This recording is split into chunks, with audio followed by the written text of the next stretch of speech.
நமது திருமயிலை தேவாரம் மக்கிட்ட புண்ணியம் தனி சிறப்பு இருக்கு. எல்லாருக்குமே தெரிய அற்புத பதிகம். அந்த பதிகத்தை பத்தி ஒரு 15 நிமிஷம். அதாவது அந்த பாடல் தெரியும், பாடல் பொருள் தெரியும். அந்த பாடல்ல ஞானசம்பந்த பெருமான் கோவில் நடக்கக்கூடியதான ஒவ்வொரு மாதம் நடக்கக்கூடியதான உற்சவத்தை பத்தி பேசுறார். நம்மெல்லாம் சைவ சமயத்தில் ரொம்ப பெருமை, ரொம்ப புண்ணியம். நாம் பிறந்ததோடு மட்டும் இல்ல, திருநீர் அணியும். அது நமக்கு அதை விட பெரிய பாக்கியம், பெரிய புண்ணியம். திருநீர் அணிஞ்சு மனசுல சிவபெருமான் நினைக்கிறதுக்கும் அதுவும் அடுத்ததான ஒரு பெரிய பாக்கியம். அதுக்கு மேல சிவனை பூஜிக்கிறது, சிவாச்சாரிய குலத்துல தோன்றி அடுத்தது 30 திருமணி செய்கிறது. அது பெரிய பாக்கியம். அந்த அப்படியாக நடக்கக்கூடியதான அந்த ஆலயங்கள்ல அந்த கோவில் நடக்கக்கூடிய உற்சவத்தை சிறப்பை பத்தி ஞானசம்பந்த பெருமான் இந்த பாடல்ல குறிப்பிடுறார். அது மட்டும் இல்ல, அந்த ஒவ்வொரு உற்சவத்துல போய் நாம் எப்படி வழிபடணும், வழிபட்டா நமக்கு என்ன, நீங்க இந்த உற்சவத்தை பார்க்காம போயிருக்கீங்கன்னு ஒரு பாடல் கொடுக்கிறார். அதை பத்தி உங்களுக்கு விளக்க உரை, கோவில் நடக்கக்கூடியதான உற்சவங்களுடைய விளக்க உரையை பத்தி சொல்றதுக்கு சிவா வித்யாபீடத்தினுடைய பொது முதல்வர் திருவீழி விடுதலை கஷேத்திரத்துல பரம்பரையாக விருது வரக்கூடியவர். இப்போது சித்தப்பாக்கத்தில் இருக்க திரவை ஆதீனத்துல பயின்றவர் ஐயா மாதிரி அவரும் திரவை ஆதீனத்துல ஒரு 10 ஆண்டு காலம் பயின்று அல்லூர் பாடசாலை 25 வருடம் அவருடைய படிப்பு. அது மேல ஒரு 1000 கும்பாபிஷேகத்தை நிகழ்ச்சி, சாதகம், போதகம், ஆச்சாரியங்கள் எல்லாம் செய்து இப்ப கடைசியாக நேற்றைய தினம் ஆர்கியபுரம் கற்பக விநாயகர் ஆலயத்துல நவசண்டி யாகத்தை தலைமையேற்று செய்து இன்னைக்கு இங்க வந்திருக்க கற்பக விநாயகர் கோயில் வந்திருக்க. நேற்று ஆரியபுரம் கற்பக விநாயகர், இன்னைக்கும் நம்ம மாநகரமா வளர்ந்தவாக்கம் கற்பக விநாயகர், மதுராவாயில் கற்பக விநாயகர் கோயில் வந்திருக்க. இந்த கோவில சர்வசாதகம் செய்து நமது உங்க சிவாச்சாரியார் முத்துசாமி சிவாச்சாரியார் அவருடைய தீட்சா குரு, யாரு அவருடைய தீட்சா குரு சொல்லலாம் தெரியுமா? அடிக்கடி வருவாரு. அவருடைய குரு யாரும் தெரியுமா உங்களுக்கு? தெரிஞ்சுக்க வேண்டாமா நீங்கெல்லாம்? ஆமா, கோனகராஜகம் பெரியவர், அவர் பேரெல்லாம் சொல்ல முடியாது. அவரோட ரொம்ப நெருக்கமானவர்,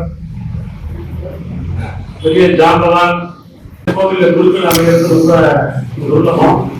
அதுவும் படிச்ச குருக்களா இருக்கணும், சூரிய குருக்களா இருக்கணும், ஆச்சாரம் அனுஷ்டானம் எல்லாரும் வாய்க்கப்பட்டவர். அவரு தாவேக்கிற மாயவர்கள் இல்லாத அம்மாவும் அப்படி அவருடைய வார்த்தையான கொடுத்த மாப்பிள்ளை அந்த மாதிரி ஒன்றும் அந்த மாதிரி எல்லாம் கற்ப விநாயகர் சொல்றதான ஒரு புண்ணியம். சாமி அவருக்கு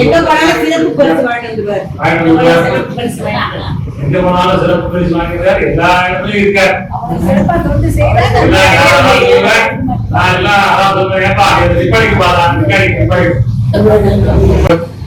அதெல்லாம் பார்த்துட்டு தான் வருவார். அவருடைய கையில் இருக்கேன். போன வருஷம் அவரால் வர முடியல சூழ்நிலை, இருக்கேன். அவர் வாங்கி ஆரம்பிக்கிறது. இதெல்லாம் நமக்கு எப்ப கிடைக்குமோ வாய்ப்பை யூஸ் பண்ணிக்கலாம். ஒரு வாரம் இந்த ஜென்மத்தை தேவாரம் படிக்கணும்னு உங்களுக்கு பிரார்த்தனை இருந்துட்டு படிச்சிருக்கேன் இல்லையா? எந்த ஈசன் எம்பெருமான் இந்த பாடத்தை நான் கற்றுக்கொண்டே அடுத்த வாரம் நான் இறந்தாலும் ஊருக்கு போயிடும். பொருள் இருக்கு, நிறைய பொருள் சொல்லிட்டே இருந்தாலும் காண போகாது. எது காலம்னா 6 மணி நேரம் அந்த ஊர் போயிட்டாரு. சென்னையில கண்டுபிடிச்சு அப்பேற்பட்டதாக கேட்டோம். அதுவே இதெல்லாம் நமக்கு சுவாமி ஏற்படுத்தி கொடுக்குறாரு. நம்மளுடைய வாய்ப்பு இருக்கும்போதே நம்ம எல்லாம் இதை பிரயோஜனப்படுத்திக்கலாம். கை காலு கண்ணு நன்னா இருக்கும் போதே இதெல்லாம் நம்ம அனுபவிச்சுக்கணும். அடுத்த ஜென்மா நமக்கு வேண்டாம்னா இதெல்லாம் அனுபவிக்கணும். இல்லை திருப்பி நாம எல்லாம் புறப்படணும்னு இருந்தா எட்டு வேணா இருந்துக்கலாம். அதுதான் வழி. ஆகவே ஐயா திருவியுடைய மாமா அவர்களை இப்பொழுது அனுபவமாக பிரார்த்திக்கிறோம். எல்லாம் அல்ல இறைவர்களும் குருவர்களும் துணை செய்ய இங்கு எழுந்து அருள்பார்க்கக்கூடிய கற்பக விநாயகர் பெருமானுடைய பெரும் கருணையினாலே திருஞான சம்பந்தருடைய சிறப்பு விழாவாக நடைபெற்றுக் கொண்டிருக்கின்ற இந்த தருணம் நாம் செய்த புண்ணியம் நாம் அனுபவித்து வருகிறோம் என்று எல்லோரும் முதலிலே உணர வேண்டும். நாம் செய்த புண்ணியமா என்று சொன்னால் நாம் செய்த புண்ணியம் எதை? நமது முன்னோர்கள் செய்த புண்ணியத்தை நாம் அனுபவிக்கிறோம். முதல்ல தெரியும். நான் கோவில் போயிட்டு நாளை கடைசி சொல்லக்கூடாது. அந்த கோவிலுக்கு அதை பண்ணி முடிக்காம குருக்கள் சொன்னாங்க எனக்கு நடந்து சொல்லக்கூடாது. நமது முன்னோர்கள் செய்த பயனை நாம் அனுபவிக்கிறோம். நாம் இன்னைக்கு இந்த இடத்துல செய்யக்கூடிய பூஜைகளோ பாராயணங்களோ தோத்திரங்களோ வழிபாடுகளோ நம்முடைய குழந்தைகளை காணும்.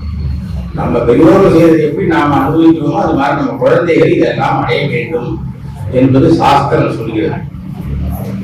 அதனால்தான் இது மட்டும்தான் மில் பேலன்ஸே கிடையாது. நாம கோவில்ல செய்கிறதோ ஆத்துல செய்யக்கூடிய நிகழ்ச்சிகளோ அதுக்கு எக்ஸ்பைரி டேட்டும் கிடையாது, அதுக்கு மில் பேலன்ஸும் கிடையாது. அது எப்போதும் டெபாசிட் கொண்டு போற பக்கம் நம்ம ஜென்மா அடிக்கிற வரைக்கும் அது இந்த ஜென்மா நம்ம தீர்ந்தா கூட நம்ம குழந்தைகளுக்கு நம்ம அக்கௌண்ட் ஆட்டோமேட்டிக்கா எப்படி நம்ம சொத்து எல்லாம் குழந்தைகளுக்கு போய் சேருந்து சட்டம் சொல்லுறதோ இந்த சட்டத்துக்கு முன்னாடி சாஸ்திரம் சொல்லு. உங்க அப்பா என்ன பண்ணினார் அப்படின்னு தான் கேட்பா குழந்தைகளை பார்த்த உடனே. ஒரு தந்தை இல்லாத குழந்தை போய் நின்னான்னா உங்க அப்பா என்ன பண்ணார் தெரியுமா அப்படின்னா கேட்க கேள்வியிலேயே ரொம்ப பக்தியம் இருக்கும். அதுல ஒரு பயம் இருக்கும். உங்க அப்பா என்ன பண்ணார் அப்படின்னா லேமாடும் உங்க அப்பா என்ன பண்ணிருக்காரு தெரியுமா, இந்த கற்ப விநாயகருக்கு எவ்வளவு பண்ணிருக்காரு தெரியுமா, அதனாலதான் நீ ஜஸ்ட் இருக்கிறேன்னு அந்த அர்த்தம். அது மாதிரி தாயை சிறந்த கோயிலும் இல்லை தந்தை சொல்மிக்க மந்திரம் இல்லைன்னு சொல்லுவாங்க. அப்படி இந்த அற்புத பதிகங்கிறது தொகுத்து நமது மணிகண்ட சிவாச்சாரியாரும் சரி நமது உருவாமூர்த்திகளும் சிறந்த முறையிலே இந்த பணியை செய்து வந்தார். நமக்கு முன்னாடி அந்த அடியார்கள்லாம் ஒவ்வொரு ஊரா சென்று வழிபட்டதெல்லாம் நாம் பார்த்தோமோ இல்லையோ இன்னைக்கு பிரத்யட்சமா பார்க்கிறோம். அன்னைக்கு அவெல்லாம் எந்த வசதி இல்லாத காலத்துல அவெல்லாம் எப்படி சென்றிருக்காங்கிறத திருமுறை ஆராய்ச்சியாளர்கள் சொல்றதெல்லாம் பார்த்தா உண்மையா அப்படிங்கிறது ஒரு சந்தேகம். எத்தனை மைல்கள் நடத்திருக்கா அவருடைய காலத்துல குறிப்பு இருக்கு திருமுறைகள். நாவுக்கரசர் எத்தனை மைல்கள் நடத்திருக்கிறார், திருஞான சம்பந்தர் எத்தனை மைல்கள் நடத்திருக்காருன்னு ஒரு குறிப்பு கொடுக்கு. அதெல்லாம் சொல்ல போனா நிறைய நேரமா. அது மாதிரி நாம இன்னைக்கு என்ன உட்கார்ந்த செகண்ட் வித்தோன் செட் அடுத்த க்ஷணம் அதுதான் காலத்தாலாம் சொல்லுவான். ஏக வாயு வேகா சகசிரமனோ வேகாகிறான். ஒரு மைல் காத்தடிச்சிட்டு போறதுக்கும் ஒரு செகண்ட்ல நீங்க அமைகாலத்து நினைத்தனால நீங்க உள்ள பேசினா ஒரு செகண்ட் நினைச்சா அப்படியே போட்டோ வீடியோ எல்லாம் உங்கள்ட்ட உள்ளத்துல வந்து கண்ண முடியா ஒரே அந்த மனதானது அவ்வளவு நேரம் உள்ளது. அதனாலதான் இறைவனை சொல்லும் பொழுது மனமெனும் கோவில் உலகனும் உள்ளது கோவிலா வச்சார், மனமெனும் தோழி பற்றினார். அப்பேற்பட்ட உயர்ந்த நம்மளுடைய சித்தாந்த சாஸ்திரங்கள் ஆகமங்கள் வேதங்கள்லாம் நிறைய சொல்லுது. நம்ம பெரியோர்கள் பேச்சை கேட்டாலே நமக்கு எந்த விதமான இடையூறுகளும் வராது. இன்னைக்கு நாம் அவருடைய பேச்சு செய்ய நாம கேட்காததுனால பல இன்னல்களுக்கெல்லாம் ஆளாகிறோம் அப்படிங்கிறத எங்க போனாலும் நான் வலியுறுத்தி சொல்றதுதான். அப்பேற்பட்ட ஒரு ஞானசம்பந்தருடைய அவதாரங்கள் அவருடைய அற்புதத்தில் பதியங்கள்லாம் ரொம்ப அழகா சொல்லிட்டாவா. இதுல இல்லாத ஒண்ணும் கிடையாது. இதுல வைத்திய சம்பந்தமான விஷயங்கள்லாம் அழகா இருக்கு. அவ்வளவு விஷயங்கள் சொல்ற மறைவுடையா என்ற பதிகம் இரண்டெல்லாம் நீங்கிறதுக்காக விடச்சுர நீங்கிறதுக்கு அப்பினைக்குவேன் அப்படின்னு சொல்லிட்டேன். பொருள் வேணா இரண்டில் தரணும் திருமணம் கல்யாணம் ஆகணுமா சடையா எழுமான்ற தேவாரத்தை பண்ணா குறைஞ்சது இல்ல. கோவில் போய் ஜாதகத்தை கேட்டு யோசிச்சுட்டே போக வேண்டாம். அவன்கிட்ட போனா ஒண்ணுக்கு ரெண்டா சொல்லுவான். புண்ணியம் தான் விளக்கேற்றுமா அர்ச்சனை பண்ணுமா அதெல்லாம் புண்ணியம் தான். ஆனா அதுக்கு முன்னாடி நாம இங்க பெரியோர்கள் சொன்னதை நாம நினைவுல வச்சுட்டாலே போதும். அப்பேற்பட்ட உயர்ந்த ஒரு தத்துவ நிலைகள்லாம் நம்ம தேவாரங்கள்ல அருமையான தேவாரம் வேதசாரம்னே வழிதான். அப்புறம் வேதத்துடைய சார எசன்ஸ் கருப்பு தினக்குரியா எசன்ஸா கிடைச்சிருக்கு. தேவாரத்தை படிச்சாலே நீ வேதங்கள்லாம் படிச்ச மாதிரி தனியா வேதங்கள்லாம் அத்தியம் பண்ண மாட்டான். 4 வேதம் தேவாரம் வேதசாரம்னு ஒரு நூல். அந்த வேதத்தை எடுத்து படிச்சுட்டேன்னா வேதம் படிக்காதவர்கள் நீங்க சொல்லலாம் தேவாரத்துடைய அர்த்தம் அவ்வளவு பெரிய இருக்காது. அப்பேற்பட்ட இருந்தது. அந்த வரிசையில மயிலையில மட்டிட்ட புன்னகைங்கிற அந்த தேவாரத்தை ஒரு தலைப்பாக கொண்டு அதை பத்தி ஒரு சிறு விளக்கம் சொல்லணும்னு இருக்க. அந்த பதியத்துல அந்த திருக்கோவில்கள் நடந்த உற்சவங்களை தான் பிரதானமா சொல்றார். பெருஞ்சாதி காணாமல் போனாயோ பூம்பாவாய்ந்தார். பெருஞ்சாதிக்கு பூம்பாவை நம்ம நிறைய அதை பயன்படுத்தினோம் ஒரு காலத்தினால ஒரு இடைச்செருளாக. அது பவித்ரோத்சவத்தை சொல்லக்கூடியது. ஆடி மாசத்துல வரக்கூடிய பவித்ரோத்சவம் சில தருணங்கள்ல ஆடி மாசமே வரும். அந்த மயிலாப்பூர்ல ஆடி 2 மாசம் எடுத்துட்டு இருக்கா. ஏதாவது இந்த மாசங்கள்ல கிரகணங்கள் தோட்டங்கள்லாம் வந்தா அதை மாற்றி பண்ணுவோம். வேற ஒன்று அது முன்னாடியோ பின்னாடியோ கிரகணத்துக்கு முன்னாடி பண்ணணும். அதை பவித்ரோத்சவத்தை அது நிறுத்தக்கூடாது அப்படிங்கிறதுனால ஆணி 2 மாசமே இந்த பவித்ரோத்சவத்துக்கு சொல்லப்பட்டிருக்கு. அதைத்தான் பெருஞ்சாந்தி காணாமல் போனாயோ பூம்பாவைங்கிற அந்த மக்கீட்ட புன்னகையில அடியார்களுக்கு திருவமுது படைக்கும் நிகழ்ச்சி காணாமல் போனாயோங்கிற அந்த தேவாரத்தே வரும். அந்த அன்னதானம் பண்றது பார்க்காம போயிட்டு அடியாரெல்லாம் சாப்பிட்டு நீ பார்க்காம போயிட்டே விழாவது அப்படிங்கிறார். அது என்ன அர்த்தம்னா ஐப்பசி மாதம் நடைபெறக்கூடிய அன்னாபிடி. அதுதான் அதாவது சோறு கண்டன சொர்க்கம் திண்ணை கண்டத்துக்கு கொண்டு வேடிக்கை சொல்லுவார். ஒருத்தர் அண்ணா சோத்தை எல்லாமே சிவலிங்கம். அது சுவாமி மேல சாப்பிடக்கூடிய அன்னம் அனைத்தும் சிவலிங்கம்.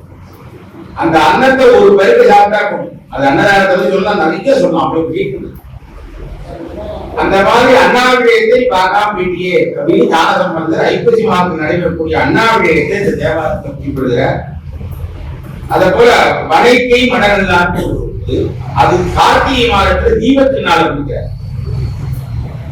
கோவில கூட என்ன பண்ணலாம், விளக்கேற்றணும். விரும்பின் நல்விளக்கு தூவம் விதியினால் இடவல்லாது கரும்பிலே கட்டி ஓலாவார் கடவுள் வீரக்கானாரேன்னு பதிவு பண்ணுறார்.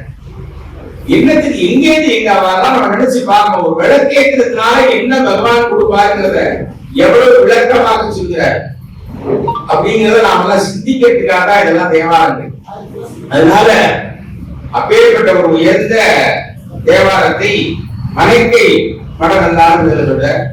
அது மாதிரி கூர்த்தே வேரை அப்படின்னு ஒரு பதிகம். அது என்ன சொல்றாரு, மார்கழி மாதம் திருவாதிரை சொல்றார், ஆருத்ராம் சொல்றார். இந்த மார்கழி மாதத்துலதான் ரொம்ப சிறப்பாக மாதங்களிலே மார்கழி புஸ்தக மாதம் எல்லாருக்கும் தெரியுதே. இந்த மார்கழி மாதத்துல சைவ வைபவத்தை ஒற்றுமை அங்கதான் வச்சிருக்காங்க. இந்த பார்த்தா வைகுண்ட ஏகாசி ராபத்தி மகல்பத்தெல்லாம் நடந்து ரொம்ப நாள். நமக்கு மார்கழி மாதம் இந்த திருவம்பாவை உண்டானதே மார்கழி மாதம் தான். அறிவாதிகள் பெருமான் எவ்வளவு தத்துவங்களை சொல்லியிருக்காரா, அந்த பாட்டை ரசிச்சாலும் தெரியும். நான் சொன்னாலும் நீங்க ரசிக்கிட்ட கல்கெடு தீக்கின்னு சொன்னா நான் சொல்லிட்டே இருக்கிறதே நீ கேட்டுதான். அதை நீங்க வாய்ப்பு சுவைக்கணும். அந்த மாதிரி நிலையில நீங்க வாய்ப்பை பயன்படுத்திக்கணும். அப்படியே அந்த திருவாதிரை திருநாள் சொல்ற மார்கழி மாசத்துல மைபூசும் பொங்கல் அப்படிங்கிற தைப்பூசத்தை சொல்ற. இப்போ ஒவ்வொரு தேவாலயங்கள்லயும் ஒரு பதிகம் சாதாரண சொல்லிட்டோம். அவர் சொன்னார் ஒரு தேவாலயத்துல பஞ்சத்து தீதி சொல்லிருக்கு அப்படின்னு தோல்வி செய்வதை பத்தி அழகா சொல்றாரு. அது மாதிரி தைப்பூசத்தை பத்தி சொல்றாரு. மணலார் நெங்கின் அப்படின்னு மாசி மகத்துல கடல் தீர்த்தவாய் சொல்றாரு. அந்த ஊர்ல மயிலாப்பூர்ல கடல்ல தீர்த்தவாய்ப்பட்டதை இந்த ஒரு தேவாலயத்துல மணலார் என்கின் அப்படிங்கிற அந்த ஒரு பதியத்தை எடுத்துட்டு அதை ஆளாக தெரிஞ்சுக்கணும்னா அர்த்தம் தெரிஞ்சுக்கலாம். அது மாதிரி பங்குனி உத்திரம் மணிவிழா வீதிங்கிற மணிவிழா வீதினா பங்குனி உத்திரத்தை சொல்றது எல்லாருமே தெரியும். மயிலாப்பூர்ல பங்குனி உத்திரம் ரொம்ப சிறப்பு. அதுல 63 ரொம்ப சிறப்பு. அது அதிகாரத்தி ரொம்ப சிறப்பு. அதாவது சிவாலய தரிசன விதின்னு ஒண்ணு. ஆலயங்கள்ல கோவில்ல போய் தரிசனம் பண்ணா நம்ம என்ன பண்றோம், நமக்கு வேண்டியதெல்லாம் கிடைக்கணும், பிறவா நிலை வேண்டும், நல்ல புத்தி இறைவனுடைய அருளால நல்ல மோட்சத்தை அடையணும். ரொம்ப எளிமையா நம்ம பெரியவங்க சொல்லி வச்சிருக்காங்க சாஸ்திரத்தை. என்ன சொல்றாங்க அப்படின்னா ரிஷஸ்தம்பா ரதஸ்தம்பா சந்தனானித்த தாண்டவம்.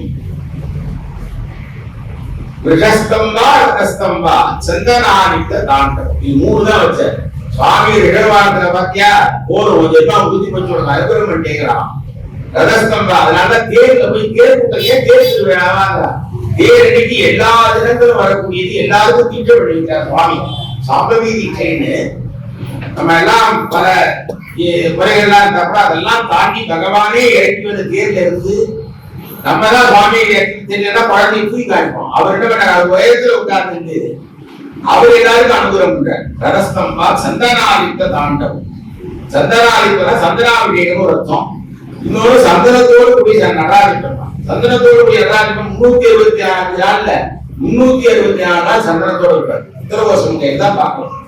நம்ம கோவில நடராஜா வேணா இல்லையா அந்த சந்தனாவை கொடுத்தா நம்ம 6 பேர் தான் 6 எழுத்து சந்தனாபிஷேகம். அதுதான் இது சாதாரணமா எல்லாரும் அன்னைக்கு போனா சந்தனாபிஷேகத்துக்கு போல நடராஜா பார்க்க முடியும்னா திடீர்னு போய் நடராஜா தரிசனம் பண்ணிட்டு வந்தா முடிஞ்சு போச்சு. இந்த 3ஐயும் தரிசனம் பண்ணிட்டான்னா சது தரிசனமாக்கின புனர்ஜென்மம் நபித்தியதே சா. உனக்கு எப்படி எல்லாம் கிடையாது. அவனுக்கு முடிஞ்சு போச்சுடா கொஞ்சமா இந்த பிறை முடிஞ்சு போச்சுங்கிறாரு. எவ்வளவு பாவம் தான் உன்னை எல்லாம் அதை எல்லாம் வீட்டுல அவன் சிவத்தை சிவசாயிக்கு அழைச்சிட்டு இருக்கேன். நீங்க தைரியமா இருக்கப்பா. அதுக்கப்புறம் நடத்துல அவன் பொறுப்புல இந்த க்ஷணம் அவ்வளவுதான். அப்படின்னு அவ்வளவு உயர்வாக சொல்லக்கூடியது. இந்த பங்குனி உத்திரத்துல மணிவிழா அப்படிங்கிற அந்த பாடலுடைய தாத்பரியத்தை ரொம்ப விரிவாக சொல்ற. அது மாதிரி சித்திரை மாசத்துல அஷ்டமி, மயிலாப்பூர் கோவில்ல சித்திரை மாசத்துல அஷ்டமி திருநாள், அஷ்டமி சப்பரம்னே பேரு. அதே மாதிரி மகாதேவ அஷ்டமின்னு சொல்லி பைரவருக்கு ரொம்ப சிறப்பாக காலபைரவ அஷ்டமி, இதெல்லாம் சிவபெருமானுக்கு சொன்னாங்க.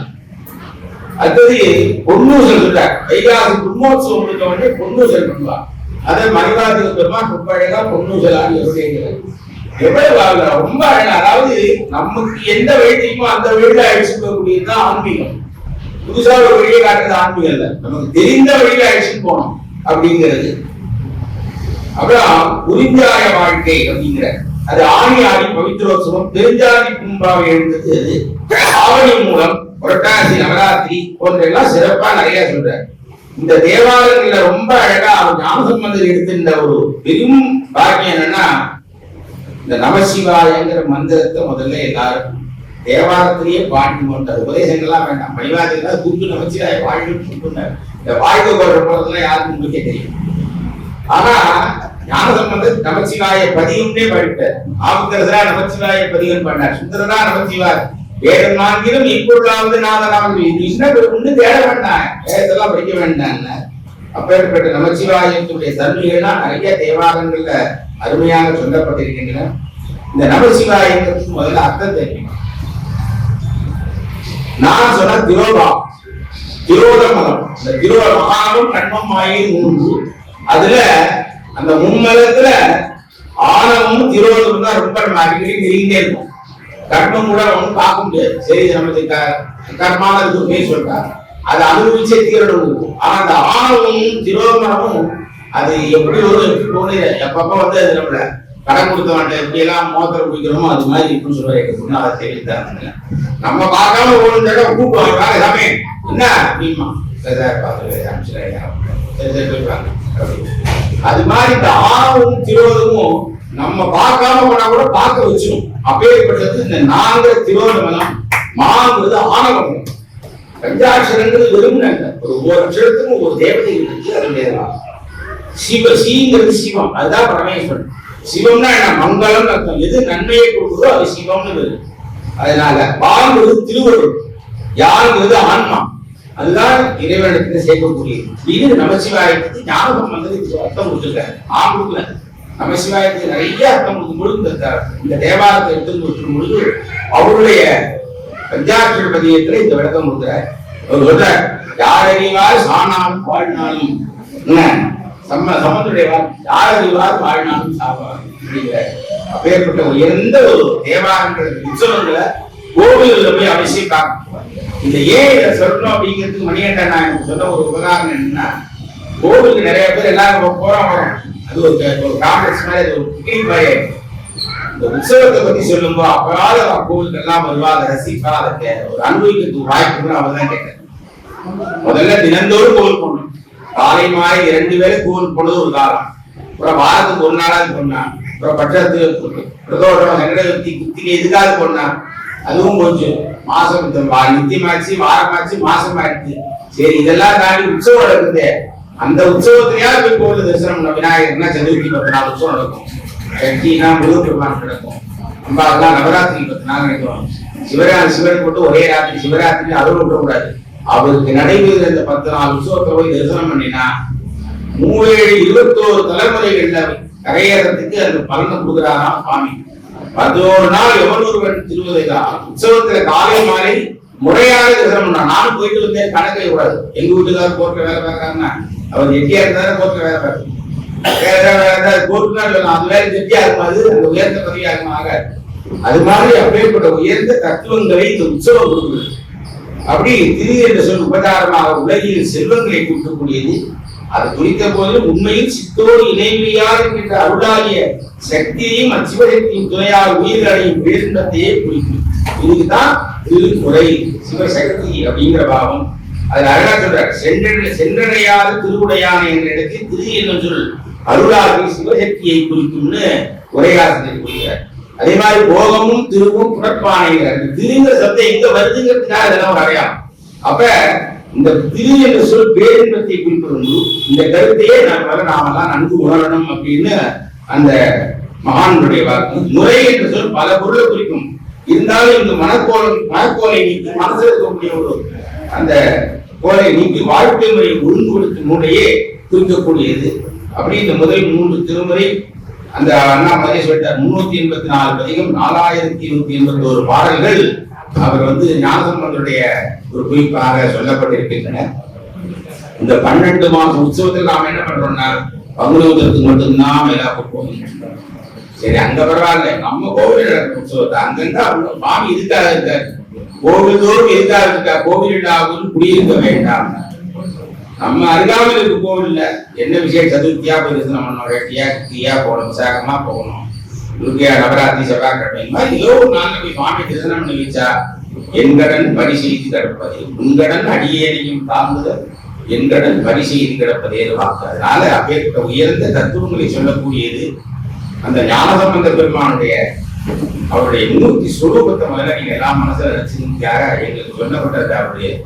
அவருடைய குழந்தையா இருக்காரு. அவர் எப்படி இருக்காரு? அதாவது சிதம்பரத்துல போய் இந்த திருமுறையை அறைய துறக்க மாட்டேன்னு சொல்லிவிட்டார். அவ பூஜை பண்றவாள்லாம் திருமுறையெல்லாம் எடுக்கணும்னா அரசன் அன்னைக்கு ஆண்ட சோழமன்னனை கூப்பிட்டு எடுக்கணும்னே அவ வந்தாரா திறக்கும் இந்த சாவி இருக்கு. ஆனா அவ வந்தாரா திறக்கும்னு சொன்ன உடனே என்ன பண்ணார்? நான் உருவத்தை செய்ய சொல்லி யாருக்குமே தெரியாது. நான் உருவங்களை அந்த பிம்பங்களை செய்து அதுக்கு மந்திர விதமாக அதுக்கு அந்த பகவானுடைய ஆட்களை அதை ஏற்றி 4 அந்த தெய்வ ஒரு சிலையை கொண்டு வந்து நிறுத்தின உடனே விட்டு பண்ணவில்லை. அவர்கள் உடனே கதவு திறந்து விட்டார். அப்ப இந்த மந்திரம் தான் அந்த இறைவனுடைய உயிர். அதை ரொம்ப அழகா சொல்றார். தெய்வாதீனம் ஜெகத் சர்வம். இந்த உலகம் முழுக்க தெய்வம் இல்லாத இடமே கிடையாது. தெய்வாதீனம் ஜெகத் சர்வம். ஆனா இருக்கு, அது எப்படி கண்டுபிடிச்சா மந்திராதீனம் தெய்வம் மந்திர வடிவத்துல இருக்கு. அந்த மந்திரம் யாருன்னா தன்மந்திரம் பிராமணாதீனம் அப்படின்னு பிராமணன். அதனாலதான் ஆபோவி சர்வா தேவதாக தண்ணிக்குள்ள எல்லா தேவதைகளும் இருக்கு சொல்றது. அதனாலதான் அவ்வளவு நிதிகள்லாம் சொல்லப்பட்டிருக்கின்றன. அப்படி அந்த மரிவாதி பெருமானுடைய ஸ்லோகம் தெரிஞ்சுக்கணும்.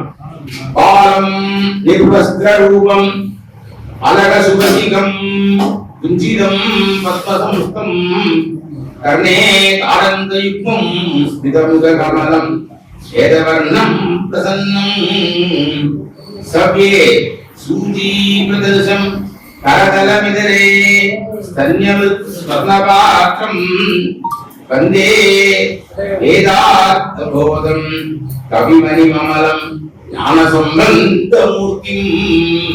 நீங்க எல்லாம் அந்த இறைவனை கையெழுத்து கும்பிட்டு எல்லாம் அந்த இறைவனை தன்மையை சொல்லணும். கையில என்ன வச்சிருக்க, அவர் எப்படி இருக்கார், என்ன அருள் பண்ணுவாருங்கிறத முதல்ல சிற்பிகளாக சொல்லணும். சிற்பி மாதா குருபிதா. அவருக்கு என்ன பண்ணுவான், இவன் விக்கிரம் அடிப்பா பஞ்சலோகத்தையோ கருங்கல்லையோ வேற கொண்டு சொல்லியில பண்ண தெரியும். அதுக்கு உயிர் ஊட்டக்கூடிய ஆற்றல் ஆச்சாரியர் கையில இருக்கு. பாலம் நிர்வஸ்தர் சின்ன குழந்தையா இருக்காங்க. ரொம்ப அழகா சொல்றாரு. அழக சுகம், அந்த தலை சுட்ட முடியா இருக்கான். இந்த அழக சுகங்கிறது நாங்கெல்லாம் ரசிச்சோம். இன்னைக்கெல்லாம் நிறைய சுட்டு முடிய பார்த்தா ஒரு 10 குழந்தை இருக்கலாம். இந்த குழந்தைக்கு தான் அதிகமா வரும். குஞ்சிதம் பத்மசம்ஸ்தம் அப்படிங்கிற அது மாதிரி கண்ணே காலில் தோடு போட்டு இருக்கார். பிதமுகம் சிரிச்ச முகத்தோடு இருக்கார். நல்ல வெண்மை நிறத்தோடு இருக்கார். சவ்ய சுஜி பார்க்க ஒரு கையை காமிக்கிறாராம். யார் பால் கொடுத்தாங்கன்னா அதை காமிக்கிறாராம். அந்த தண்ணி பாத்திரம் அந்த பால் பாத்திரத்தை கையில வச்சிருக்காராம். அந்த அம்பா கொடுத்துட்டு தங்க கையில வச்சிருக்காராம். என்ன அப்படியே வேதாந்த வேதாந்த கவிமணின்னு அவருக்கு பண்ணார். அப்பேற்பட்ட ஞானசம்பந்த மூர்த்தியே இந்த இடத்துல பிரார்த்திக்கிறோம்னு சொல்லி அந்த ஸ்லோகம் சொல்லுது. அதை வச்சுதான் ஆச்சாரியெல்லாம் பிரதிஷ்டை பண்றோம். அப்பேற்பட்ட ஒரு உயர்ந்த ஞானசம்பந்தரை நினைக்கிறோம்.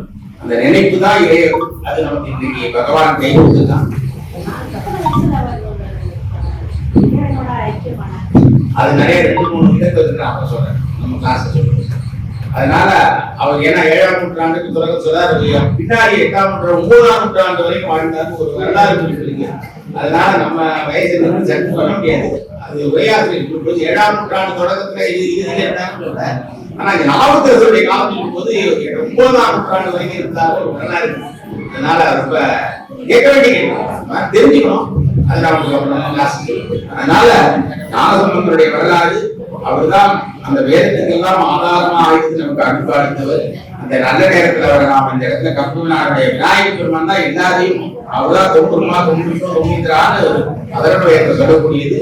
அப்பேற்பட்ட உயர்ந்த இந்த நல்ல நேரத்துல விநாயகரை சிவபெருமானாக கருதி அவருடைய சன்னிதானத்தை சிவாலயத்திலே நடைபெற்றதாக எல்லோரும் மனதிலே கொண்டு சிவவேறு விநாயகர் என்று சொல்லி அதை பிரார்த்தித்து தொடர்ந்து இந்த மறுபடியும் நம்முடைய பதியங்கள் எல்லாம் பாடி நிறைவு செய்ய